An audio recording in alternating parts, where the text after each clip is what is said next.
Hi, today I'm going to show you how to create this beautiful spinner animation using HTML, CSS, a little bit of JavaScript and GSAP. There is nothing quite complex here, so even if you know just the basics, it's fine. This might look like a bit of complex animation, but it's not, trust me. So first of all, I'm just going to show you what the HTML means here.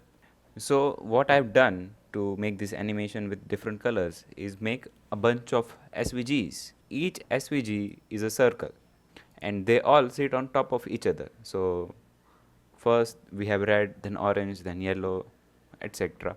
So to keep them all in one place and decide their size, I have used a wrapper.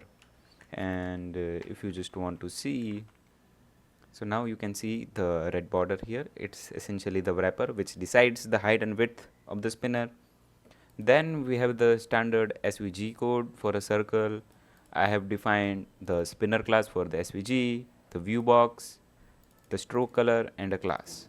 All the other properties I have decided to add them in CSS file, but you can also add them here. So there is nothing much going on here. It's just this 6 circles, a wrapper and a main container which is this black background. Going over on CSS, it has the basic stylings of flexbox to keep this spinner in center, a minimum height of 100 VH and a background color. I don't know why I put this color here. Okay, all good. Then I have the wrapper. It decides the size of the spinner. I have put 150 pixels, so it's a bit bigger and easier to see on the mobile screens, but you can probably make it a bit smaller if you want, like 50 pixels. So it just looks better. But I will keep this bigger for now. The visibility is hidden. I will show it later why it's hidden. Just keep that in mind. Then we have the spinner. The spinner class is applied on the SVG element. It just has the width and height of 100% because we have defined the sizes on the wrapper, so it just fills out completely. And we have position absolute. Oh, my bad. Then we have position absolute, which makes it so that all these SVG circles stack on top of each other. And then lastly we have the actual circle. So if you remember, I have given the view box of 50. I mean the dimensions are 50. So that's why I have kept the CX and CY to be 25, so it will be in the center. You can mess around with these values and get a totally different and unique animation. It looks pretty good. The R is the radius and the line cap is round, which is basically these edges you see. These are circles. Yeah, that's it. And then we finally come to the animation part, the JavaScript part. If I want to make the animation faster, I can just increase the slow modifier. If I change it from 1 to 2, it just multiplies the slow. So I mean it will run slower, twice as slower. If I do it 0.5, it will run twice as fast. See? Yeah, pretty easy. Change it back to 1 for the default. This is the dash array. Now what do I mean by dash array? So I'm going to pause the animation so you can see. So the stroke dash array means the length of the arc of the circle, just how long this element will be. So this is going to be its original size, and while it's animating it will shrink down as you have seen. If I increase this to, let's say, 100, it will fill up most of the circle. See? And we have kept the radius at 20. Here the radius is 20. So the circumference of the circle is going to be 125 something. So if I put in 125, it will fill up the entire circle and become a full circle. But we don't want that. We just want to keep 1/3 of the circle. So I'm going to keep it 40. And this 150 is the gap between each arcs. So let's just say I keep it 10. So what will happen is there will be multiple arcs of 40 pixels with a gap of 10 pixels. You see, this is one 10 pixel, then another arc, then 10 pixel.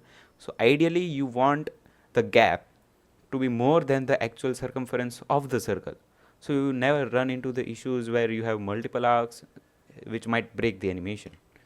So I have kept it 150. If you want and are a bit unsecure, you can just go for as big of a value you want, it doesn't matter, you can just keep it this, but it just doesn't look professional, so I'm going to keep it 150. And this is the shrink dash array. Now let me show you what that is. I'm going to enable the GS DevTools, which let us control the animation, so you can pause it. So here you can see we have the original size of the arc, but during the animation at one point it shrinks, all of them shrink. So this 15 controls how much they shrink.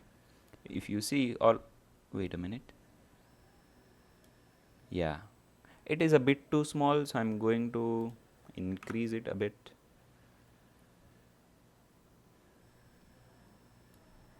There we go. Now it doesn't have this weird space in between. So whatever. So this controls the shrink size, this is the duration, 0.5 is the default duration, and these are the delays. Now you might be wondering, what are the delays? So if you can see the first red arc, then orange arc, yellow arc, and so on. The delay show how long each arc will be. For example, the red has 0 delay, so it means it will start instantly when the animation starts. When the circle is loaded, it will start animating. But the orange has a delay of 6 milliseconds, so it means the animation will be delayed by 6 seconds. So it gives an appearance that the orange arc is longer than the red arc, but in reality it is not, it is just delayed a bit. So it acts like a tail, if you will.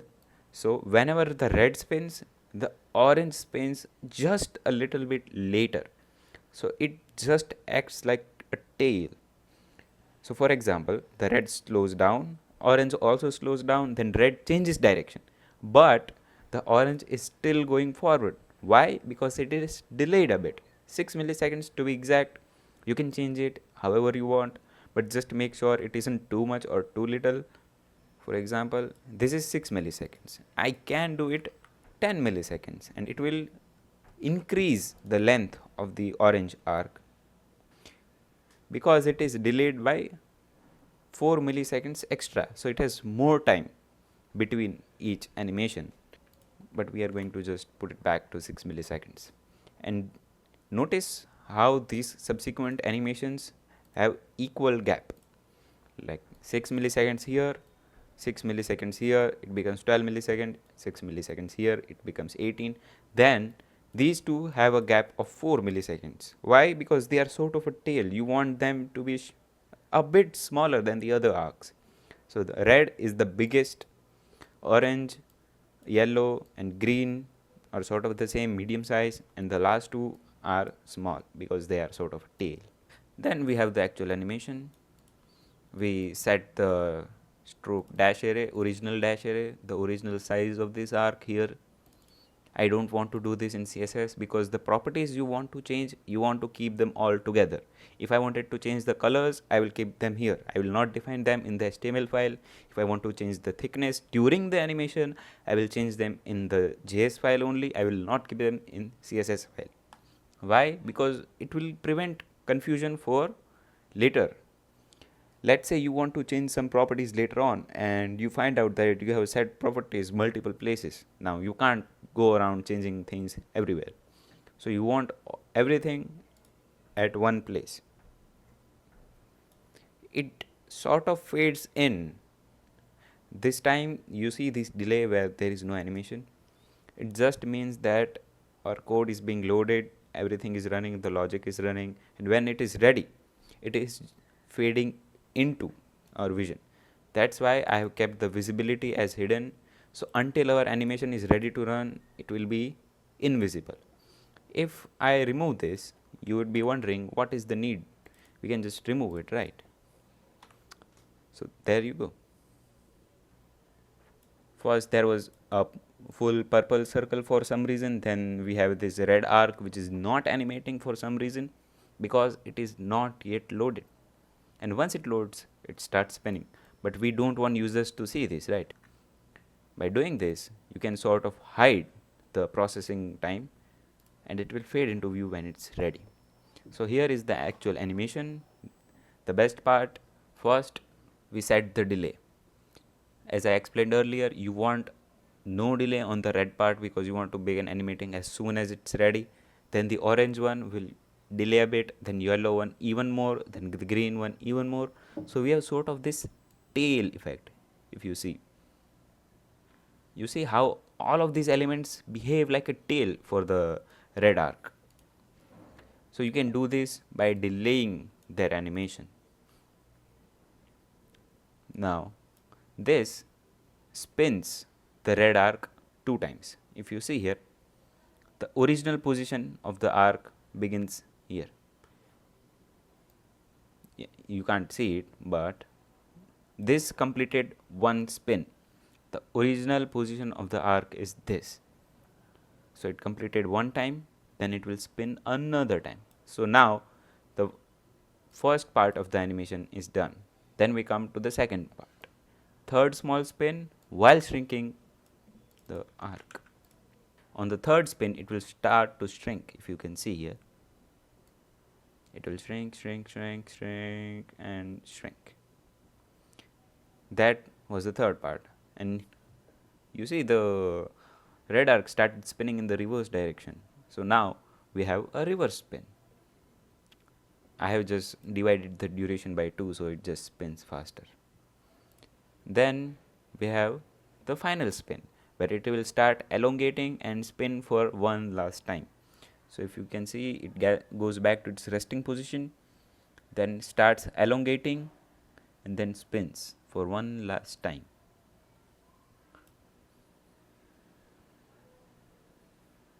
See, easy, right? Thanks for watching.